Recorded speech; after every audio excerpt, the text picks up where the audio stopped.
सुप्रभात मंडळी, सुप्रभात. मी स्वप्नील कात्रड आपल्या सगळ्यांचं स्वागत करतो आपल्या लाडक्या यूट्यूब चॅनलमध्ये, ज्याचं नाव आहे मी मनाचा राजा. तर कसे आहात मंडळी? मजेत आहात ना? मजेतच असायला हवं. तर मंडळी, खूप दिवसापासून बाहेर कुठे पडलो नव्हतो. तर समीक्षा तुम्हाला माहिती आहे, अशी RTOला तिच्या वाऱ्या चालूच आहेत. बोललो चला एका वारीमध्ये आपण पण सहभागी होऊया. तर आज तिच्यासोबत चाललो आहे RTOला. तर आता थोडं बँकेत काम होतं, ते केलं आणि आता थेट इथनं चाललो आहे, थेट पण RTO ऑफिसला चाललो आहे वडाळ्याला. बघूया आता काय काय आज काम होतं आहे का नाही होतं आहे, ते आता गेल्यावरच समजेल. आपल्या जुन्या रोडने झालो आहे इथनं, बटवाडीतनं. घाटकोपर ईस्टला आहोत आपण. ट्रॅफिक बघा किती आहे.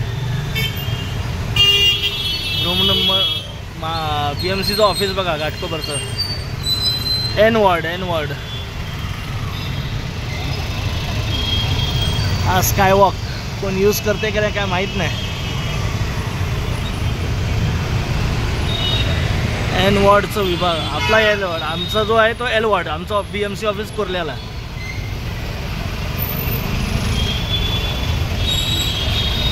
हा कायम बिझी रोड आहे. त्या ठिकाणी चेंबूरला वगैरे सगळ्या ठिकाणी जाता येतं.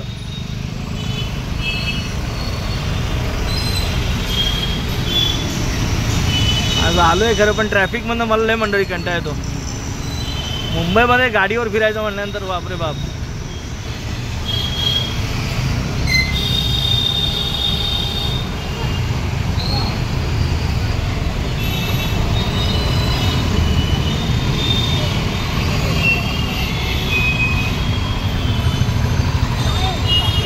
घाटकोपर ईस्टला मंडळी आलो आहे खरं, पण हे बघा ट्रॅफिक जाम. समीक्षा बोलते मी जेव्हा येतो ना तेव्हा ट्रॅफिक जामच असते.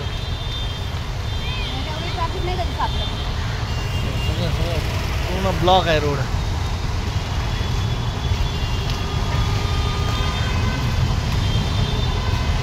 काय करणार. हे बघा मंडळी, आम्ही आता आलो आहे सोमय्या कॉलेजपाशी. स्मशानभूमी पण आहे बाजूला आणि तेव्हा मेट्रो आहे वरती. मेट्रोचं काम चालू आहे. आता कधी चालू होते काय माहिती.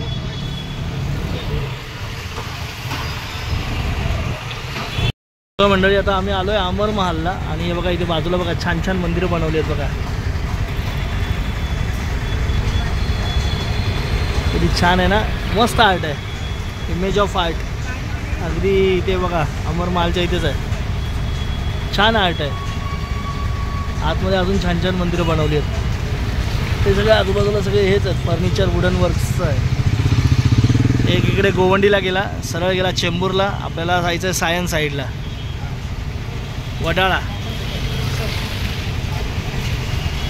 बिल्डिंगी बघा, ह्या SRAच्या बिल्डिंग आहेत ना रे का त्यांच्या.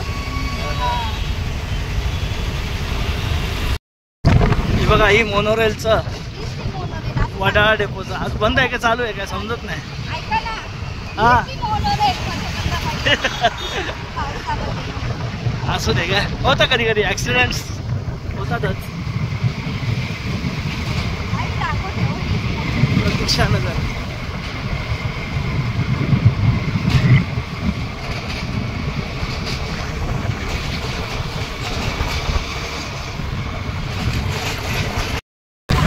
मोनोरेलचा डेपो आलाय मंडळी. कारशेड.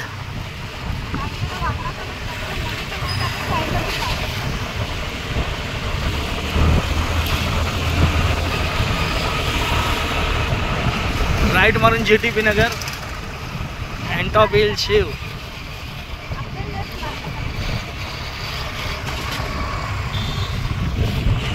बघा सगळं आपण आलोय आता RTO ऑफिसला. सगळे वरती ऑफिसेस आहेत, खाली सगळे हे एजंट्स वगैरे आहेत. फॉर्म भरून देणे वगैरे असं सगळं. 2-2.5 तास वरतीच होतो सगळे. इकडनं तिकडे तिकडनं इकडे. झालं का समीक्षा काम सगळं? आले होत आले म्हणजे. तर चला बॅचचं पण झालं. आता ओळखपत्र भेटेल.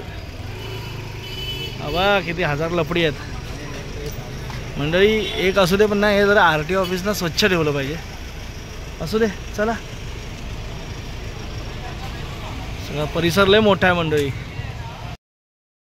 चला मंडळी, आजचा प्रवास तुम्ही बघितला तर आपण गेलो होतो RTOला. आपल्या काल जो आपला बॅच आला होता ना म्हणजे मेसेज आला होता, म्हणजे आम्ही ऑनलाईन डाउनलोड केलं आणि गेलो तिकडे ते सबमिट करायला. आणि नंतर ते सबमिट केलं. आता ते ओळखपत्र देतील, त्यासोबत आम्ही परमिटचा पण आज फॉर्म लागलेच, लगे हात वो भी भर दिया लागलीच, तो पण भरला आणि झालं. आज आपलं एकाच दिवशी काम झालं. आता आपलं 90% काम प्रोसेसचं म्हणजे डॉक्युमेंटेशन वर्क जे असतं ना ते 90% झाले. 90% यासाठी म्हणतो आहे कारण ना आता आपला उद्या हातात ते लायसन येईल. लायसन आलं की त्यावर तर बॅच येईलच. ऑलरेडी आलेलं आहे, फक्त आपल्याकडे पोस्टात आले ते डिस्पॅच होईल उद्या. त्याच्यानंतर मग सोमवारी परत समीक्षाला जायचं आहे ते ओळखपत्र आणण्यासाठी. त्याच्यानंतर परत 2 दिवसांनी तर 50 रुपये फी भरायची, नंतर परत 2 दिवसांनी जायचं आहे ते ओळखपत्र आणण्यासाठी. म्हणजे गुरुवार जाईल. त्याच्यानंतर अजून 10 दिवस 25-26 तारखेपर्यंत तिला सांगितलं तुमचं परमिटचं परमिशन पेपर येईल, तो घ्यायचा आहे. त्याच्यानंतर मग आपलं काम डॉक्युमेंटेशन वर्क पूर्ण होईल. त्याच्यानंतर मेन प्रोसेस तर पुढे चालू होईल. आपलं समजा रिक्षा घ्यायची असेल तर रिक्षा कोणत्या कंपनीची घ्यायची, काय घ्यायची, तुम्हाला जर कुणाला माहिती असेल तर नक्की सुचवा. तर त्या कंपनीची रिक्षा घेऊ, लोन घ्यायचं, कॅश घ्यायचं, हे सगळं संभ्रम आहे तो. त्याच्यानंतर आपण त्यावर बघूच. तुम्ही सल्ला द्या आम्हाला, तुम्ही आपल्या सबस्क्रायबरपैकी कुणाकडे असेल तर नक्की माहिती द्या. काय काय माहिती असेल तर नक्की द्या. तर चला म्हणजे आता पाऊस पण पडतो बाहेर, पाऊस आणि आता रात्र पकडली वाटतं मुंबईत समीक्षा तनुला ओरडते. तर असं मंडळी, तुर्ताश्री आता या व्हिडिओमध्ये आता इथेच थांबू. लई दिवसांनी बाहेर गेलो होतो आणि आज दिवसभर ना उभा राहून ना ओल्या वैताग आलाय. थोडा आराम करूया, आता झोपूया. उद्या भेटतो सकाळी. तोपर्यंत tata bye bye, good night, शुभरात्री.